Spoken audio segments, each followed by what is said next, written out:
Shalom ప్రభు నామంలో మీ అందరికీ శుభములను సమాధానము కలుగును గాక. 12 సెప్టెంబర్ రోజు ఇజ్రాయేలీ మీడియాలో ఒక బ్రేకింగ్ న్యూస్ ప్రచురం చేయడం జరిగింది. For the first time Israeli army సిరియాలో ఒక అద్భుతమైన సినిమాటిక్ గ్రౌండ్ ఆపరేషన్ ని నిర్వహించడం జరిగింది. అసలు ఎందుకు ఈ గ్రౌండ్ ఆపరేషన్ నిర్వహించారు, ఈ గ్రౌండ్ ఆపరేషన్ యొక్క ప్రాధాన్యత ఏంటి, ఈ గ్రౌండ్ ఆపరేషన్ వల్ల వచ్చే కాన్సిక్వెన్సెస్ ఏంటి, ఈ గ్రౌండ్ ఆపరేషన్ యుద్ధాన్ని ఎటువైపు తీసుకుని వెళ్తుంది అన్న అంశాలను మనం ఈ రోజు ఈ వీడియోలో చూద్దాం.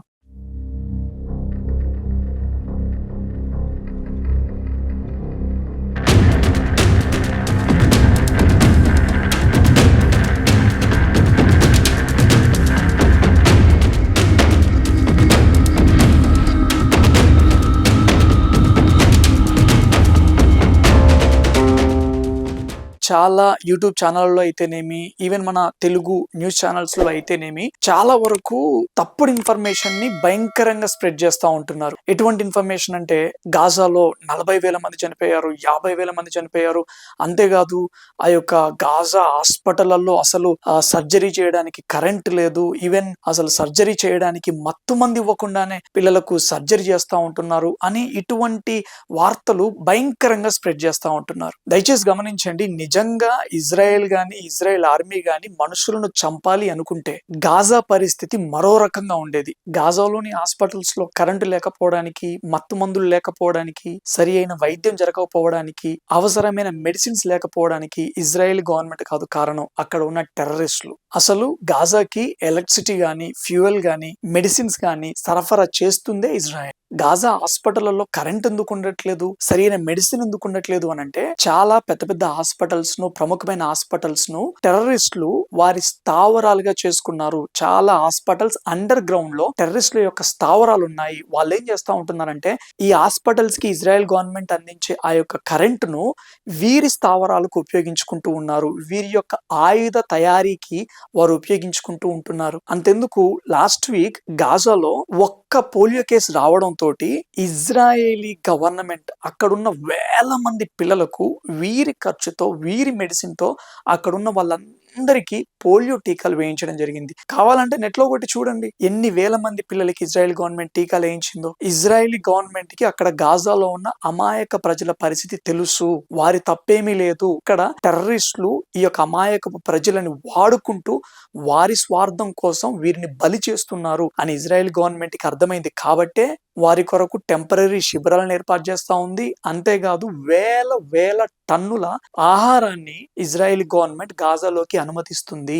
ఒక్కసారి గనక ఇజ్రాయెల్ గవర్నమెంట్ అరే మన వాళ్ళని అతి భయంకరంగా, అతి కిరాతకంగా, పిల్లలను చూడకుండా, స్త్రీలను చూడకుండా, ముసలోళ్ళని చూడకుండా, వయసులను చూడకుండా అతి కిరాతకంగా వీళ్ళు చంపుతా ఉంటున్నారు. నీతి ఏముంది, న్యాయం ఏముంది, మంచి ఏముంది, చెడేముంది అనేసి ఒక్కసారి వీళ్ళు పవర్ సప్లై ఆపేస్తే, ఒక్కసారి వీళ్ళు ఫ్యూయల్ సప్లై ఆపేస్తే పరిస్థితి ఏమవుతుంది?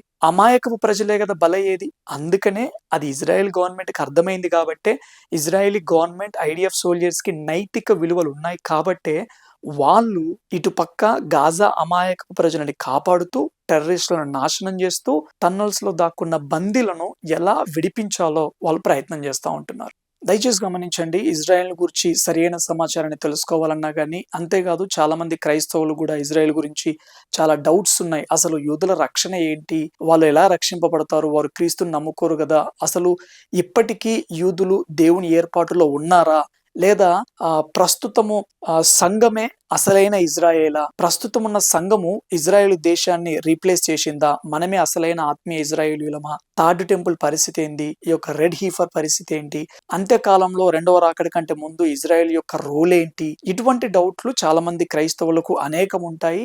తప్పకుండా వీటన్నిటిని గురించి, ఒక్కొక్క సబ్జెక్ట్ గురించి నేను ఒక్కొక్క వీడియో వన్ బై వన్ చేస్తూ ఉంటాను. అంతేకాదు ఇక్కడున్న బిబ్లికల్ సైట్స్ ను కూడా వన్ బై వన్ నేను కవర్ చేసి స్పష్టంగా వాక్యానుసారంగా నేను మీకు వివరిస్తాను. ఈ రకంగా ఇజ్రాయెల్ గురించి అప్డేట్స్ తెలుసుకోవాలంటే దయచేసి ఈ యొక్క ఛానల్ ను సబ్స్క్రైబ్ చేసుకోవాల్సిందిగా మనం చేస్తూ ఉన్నాను. ఓకే, నేటి మన టాపిక్ లోకి వద్దాము. ఇజ్రాయేలీ ఆర్మీ సిరియాలో ఫర్ ద ఫస్ట్ టైం అద్భుతమైన సినిమాటిక్ గ్రౌండ్ ఆపరేషన్ నిర్వహించడం జరిగింది. ఈ గ్రౌండ్ ఆపరేషన్ నిర్వహించడం గల ముఖ్యమైన ఉద్దేశం ఏంటి అని అంటే ఇరాన్ ని టార్గెట్ చేయడం. ఇరాన్ ని టార్గెట్ చేయడానికి సిరియాలో గ్రౌండ్ ఆపరేషన్ నిర్వహించడం ఏంటి అన్న డౌట్ రావచ్చు. ఇరాన్ రహస్యంగా సిరియాలో ఆయుధ కారాగారాన్ని నిర్మించడం జరిగింది. అండర్ గ్రౌండ్ లో ఒక పెద్ద ఆయుధ కారాగారాన్ని నిర్మించి అందులో కెమికల్ వెపన్స్ ను తయారు చేస్తూ ఉంటున్నారు. అతి భయంకరమైన కెమికల్ వెపన్స్ ను ఇరాన్ తయారు చేస్తూ ఉంది. ఇజ్రాయెల్ నాశనం చేయడానికి ఆ కెమికల్ వెపన్స్ తయారు చేస్తూ ఉంది. అంతేకాదు అతి భయంకరమైన బాలిస్టిక్ మిసైల్స్ ని ఇరాన్ తయారు చేస్తూ ఉంది.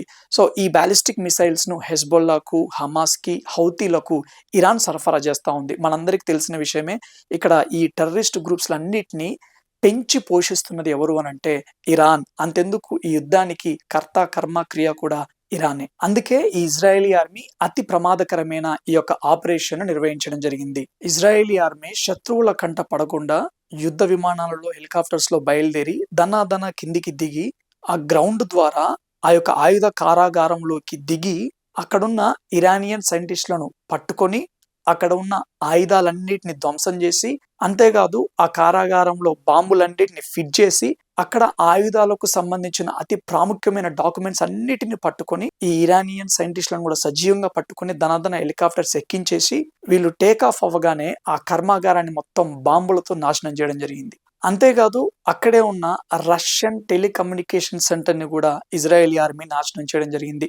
ఇరాన్ కి టెలికమ్యూనికేషన్ పరంగా, అంతేకాదు ఆయుధాల పరంగా సహాయం చేస్తుంది రష్యా. ఈ అద్భుతమైన ఆపరేషన్ తర్వాత ప్రపంచవ్యాప్తంగా చాలా మంది షాక్ అయిపోయారు. అసలు శత్రువుల కంట పడకుండా ఇంత అద్భుతమైన ఆపరేషన్ ని ఇజ్రాయెల్ ఆర్మీ ఎలా నిర్వహించింది అని. ఇరానీ గవర్నమెంట్ యథావిధిగా ఆయుధ కర్మాగారం మాది కానే కాదు అని బొంకుతా ఉంది. ఇజ్రాయేలీ గవర్నమెంట్ నిర్వహించిన ఈ యొక్క సక్సెస్ఫుల్ ఆపరేషన్ ని బట్టి కక్షతోటి ఇప్పుడు హౌతీలు ప్రజెంట్ ఈ రోజు ఈ యొక్క నార్థన్ ఇజ్రాయెల్ మీద రాకెట్లతోటి భయంకరంగా విరుచుకుపడడం జరిగింది. కొన్ని చిన్న చిన్న ప్రమాదాలు జరగడం జరిగింది. అంతేకాదు ఈ రోజు సండే రోజు 7-8 గంటల మధ్యలో దమస్కస్ గేట్ దగ్గర ఒక టెర్రరిస్ట్ అక్కడున్న సోల్జర్స్ ని ఛాతి మీద కత్తితో పొడవడం జరిగింది. ఎగ్జాక్ట్ అదే పాయింట్ ఆఫ్ టైం లో నేను అక్కడికి వెళ్ళాలని ప్లాన్ చేసుకున్నాను. 2 days నుండి ప్లాన్ చేసుకుంటా ఉంటున్నాను. లాస్ట్ మూమెంట్ లో అక్కడికి వెళ్ళడం క్యాన్సిల్ అయిపోయింది. దయచేసి గమనించండి. ఈ వీడియో చూస్తున్న మీరు ఇజ్రాయెల్ కు వ్యతిరేకంగా వస్తున్న తప్పుడు సమాచారాన్ని బట్టి జాగ్రత్త వహించవలసినదిగా ప్రభునామంలో మీకు మనవి చేస్తూ ఉన్నాను.